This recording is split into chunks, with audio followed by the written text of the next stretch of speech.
विभा को कपड़े धोने का बड़ा शौक था।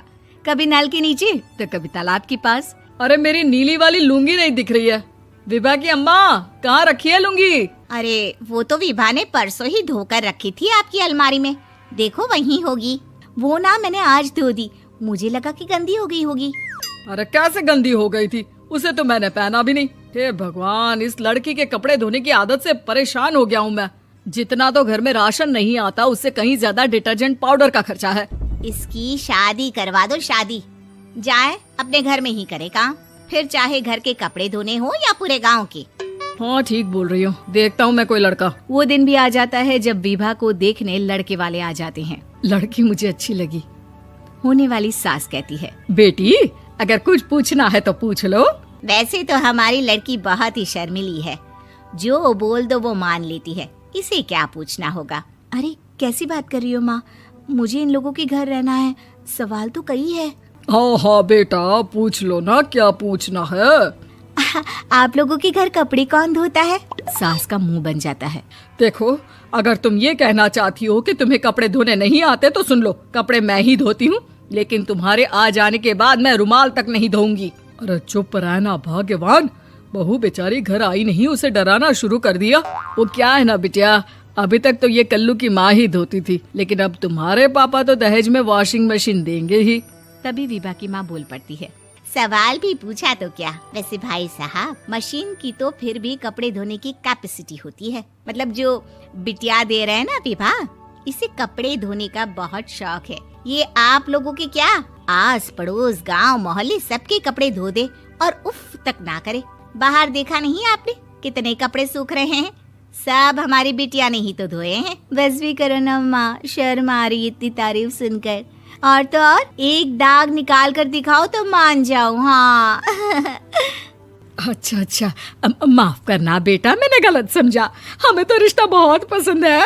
और ऐसे जुड़ जाता है रिश्ता कपड़े धोने का शौक रखने वाली विभा का। उसकी शादी हो जाती है कोयला फैक्ट्री में काम करने वाले कल्लू के साथ। शादी के बाद अचानक विभा चिल्लाती हुई सास के पास आती है। सासू माँ, अरे सासू माँ कहाँ है आप?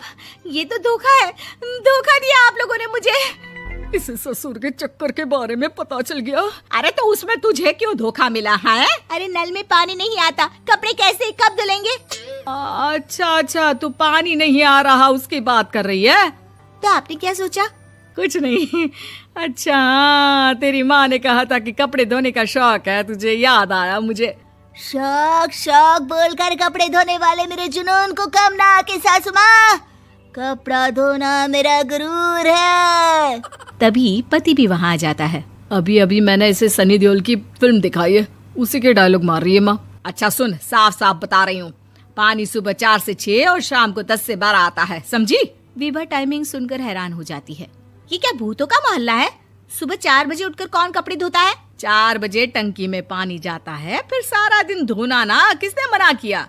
अरे कैसी बात कर रही हैं? 200 लीटर की टंकी में कितने कपड़े धो लूंगी मैं, सुबह ही उठ जाऊंगी मैं। अब क्या था, विभा सुबह 4 से लेकर रात के 12 बजे तक कपड़े ही धोती रहती।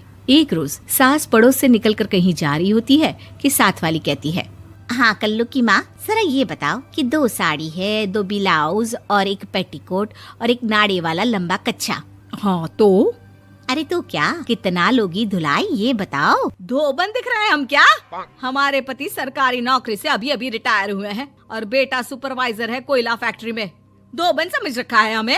हाय रे कल्लू की अम्मा, माफ कर दो, वो तो मोहल्ले में यही सब बता रहे थे कि तुमने बहू को कपड़ा धुलवाने के काम में लगा दिया है। सास को पड़ोसन की बात सुनकर गुस्सा आ जाता है। वो घर पहुंचती है जहां घर के बाहर ही इतने सारे कपड़े सूख रहे होते हैं जितने कि किसी धोबन के घर पर। अरे ओ कल्लू की दुल्हन, बाहर निकल। माँ जी यहीं आ जाओ, बाथरूम में चादर धो रहे हैं हम। अरे अभी हम धोते हैं, तुमको बाहर निकलो। ये आस पड़ोस वाले बोल रहे हैं कि हम बहू से कपड़े धुलवा धुलवा कर उसे कपड़ा धोने वाली बना दिए हैं। अरे छोड़ो ना माँ जी, किन लोगों की बातों में आती हो? आस पास के लोगों का तो काम ही होता है कि वो किसी तरह सास बहू को लड़ा दे। बहू सारे घर के कपड़े धोती है, ये क्या कम है? बोलिए। सास को भी लग जाता है कि वो बहू का ये सनकीपन नहीं छुड़वा सकती, इससे अच्छा है कि खुद ही चुप हो जाए। एक रोज सास और बहू मंदिर जाते हैं, जहाँ सास की साड़ी वहाँ खड़ी भीख मांगने वाली से मिलती है। माँ जी क्या बात है, आपकी साड़ी उस भिखारन से कितनी मिल रही है ना? हाँ हाँ देखो तो, दोनों की साड़ी मिल रही है। क्या बात है कल्लू की अम्मा, तुम खुद को तो अफसर की बीवी बताती हो और ऐसी सिंपल सी प्लेन साड़ी पहनकर घूमती हो। सिंपल और प्लेन नहीं है ये साड़ी। तो क्या सोने के धागे से फूल बने हैं? कुछ भी सासू माँ, कुछ भी। हाँ, बने थे इस साड़ी में सोने के धागे से फूल। मेरे पति लेकर आए थे मद्रास से स्पेशली मेरे लिए 10,000 की। ताहे भाई साहब इस भिखारन के लिए भी सेम टू सेम साड़ी लेकर आए होंगे 10,000 की। सास उस वक्त तो कुछ नहीं कहती, लेकिन बहू के साथ घर आती है और अलमारी से एल्बम निकाल कर लाती है। ये साड़ी देख रही है, ये वही साड़ी है जिसे मैंने अभी पहना था। इस साड़ी में ये जो चमकदार फूल दिख रहे हैं ना, ये सोने के धागों से काढ़े गए हैं। लेकिन तू लोकल वॉशिंग मशीन ब्रश से घिस घिस कर सारे फूलों को निकाल कर साड़ी प्लेन कर दी। मुझे माफ कर दीजिए सासू माँ। और तो और, जब मैंने तुझे तेरी गलती के लिए कुछ नहीं कहा, लेकिन तूने तो सबके सामने मेरा मजाक ही बना दिया। क्यों? बहू को समझ में आ जाता है कि अब से उसका कपड़े धोना बंद।